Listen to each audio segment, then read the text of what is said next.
Okay, a couple of notations to start off with. Firstly, today's topic was suggested by Robert Rath, whose Escapist column, Critical Intel, is something you should be reading, so go do that. Secondly, yes, another show about Star Wars. I promise it's not going to become a bad habit, or a big one, but let's face it, the reviving of Star Wars and the ongoing Marvel Cinematic Universe project are kind of the most visible focus points of a whole mess of issues that are always swirling around in the geek ephemera right now, and it has been a while since we looked at the continuity issue, so let's go.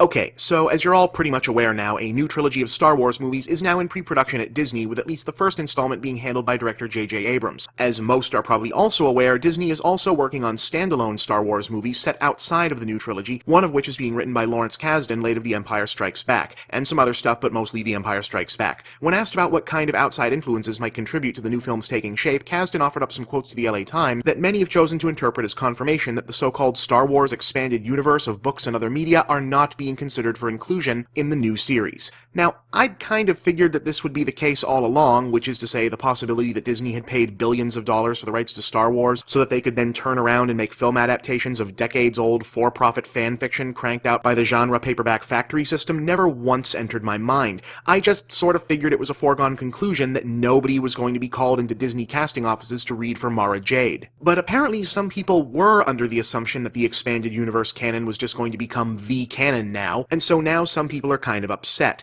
That strikes me as a little silly, but again, I would have never been under the assumption that any of that stuff was going to be filmed. But I get it. For a while, there was basically one future timeline of Star Wars for hardcore fans to invest in, and now there's going to be two and maybe more, and it can be disconcerting when that happens. See, however seriously you take continuity, in many respects the fixation on continuity, even casually, is emblematic of the entire nerd culture ephemera. See, geek, above all else, involves taking something seriously to a level inversely proportionate to how serious and or important it actually is. Continuity serves the function of making the world, events, and internal logic of a given property dense and granular enough that they require actual mental legwork to keep up with, which in turn makes it easier to forget, to whatever degree you wish, that this thing you're investing in is actually just fiction and or somewhat, frivolous. And when you do things like splitting up the timelines, or now there's a point where canon diverges and you have to start putting your head outside of the fictional space to check which canon it is, well, it makes that spell just a little harder to maintain. It's kind of like one of the reasons I'm still pretty into Marvel Comics is that they're still mostly holding to their own version of continuity, and I get some fun out of that. Hell, when I started reading the damn things in the mid-80s, pretty much all of the great important Gold and Silver Age stories were already these legendary things that the characters went through years ago and I only heard about in passing.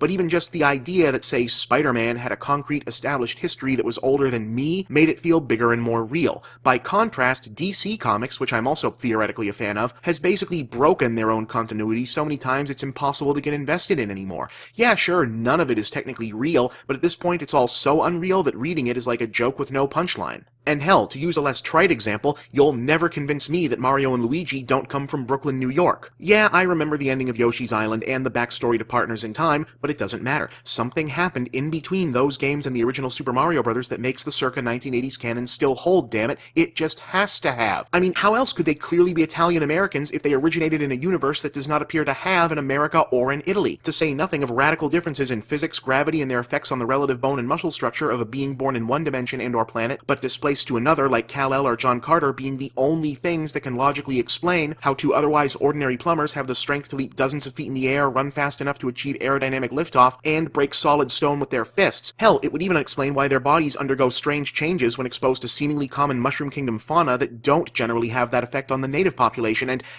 I'm sorry, what was I talking about?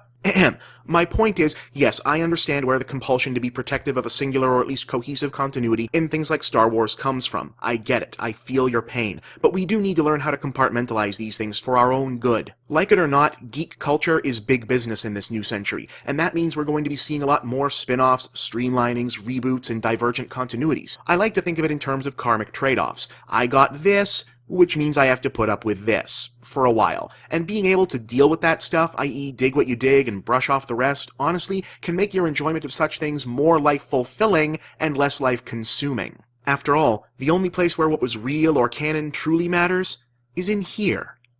Unless we're talking about how at some point shortly after having defeated Bowser for the first time, Mario and his friends unexpectedly traveled to the dream dimension of Subcon and did battle with the Nightmare King Wart in a series of events that they would later recall only as a dream, but it had to have been a real place because how else did Bob-ombs get into the Mushroom Kingdom when they hadn't been there one game before? That totally happened, especially since Shy Guys having at some point emigrated en masse to Subcon by the same unknown means that Mario and company got there would partially explain why they were at one point plentiful on Yoshi's Island, but were nowhere to be found on that same island a few decades later during the events of Super Mario World. What else could possibly... You know what? Never mind. I'm Bob, and that's the big picture.